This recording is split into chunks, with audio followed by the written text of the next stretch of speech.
Защо на Велик ден хората носят запалени свещи и обикалят църквата в тъмнината? Един пролетен ден вървях по тясна планинска пътека. Слънцето грееше топло, птиците пееха, а въздухът миришеше на пролет.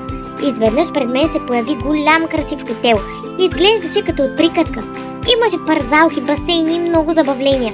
Но пред хотела видях нещо странно. Там стояха деца, но те не играеха, не тичаха, не се смееха.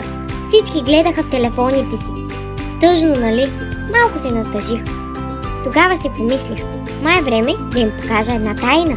Тайна за един много специален празник, защото наближава Велик ден. Въздухът около нас започна леко да блести и се озовахме в една стара селска къща. В кухнята баба боядисваше яйца, а нейните внуци й помагаха. Погледнете яйцата. Те изглеждат малки и тихи, но вътре в тях се крие нов живот. Затова на Велик ден хората боядисват яйца. А знаете ли какъв цвят се боядисва първото яйце? То е червено.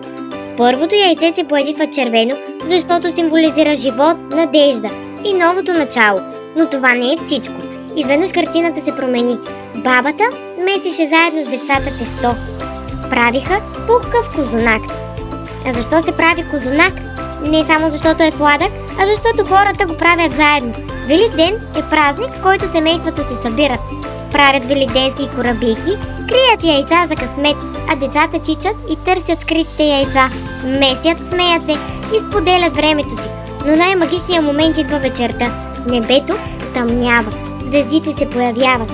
Хората се събират пред старата църква в навечерието на Велик ден и всички държат запалена свещ. Знаете ли защо? Преди много години живял човек на име Исус. Той учил хората да бъдат добри, да си помагат и да се обичат. Но се случило нещо тъжно. Но след 3 дни станало чудо. Животът победил, надеждата се върнала. И точно за това на Велик ден поздравяваме с Христос Воскресе. И отговаряме: воистина Воскресе.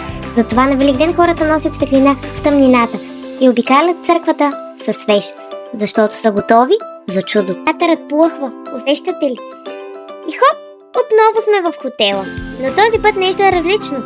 Телефоните лежат забравени на пейката, а децата тичат по тревата, смеят се и носят яйца в ръцете си.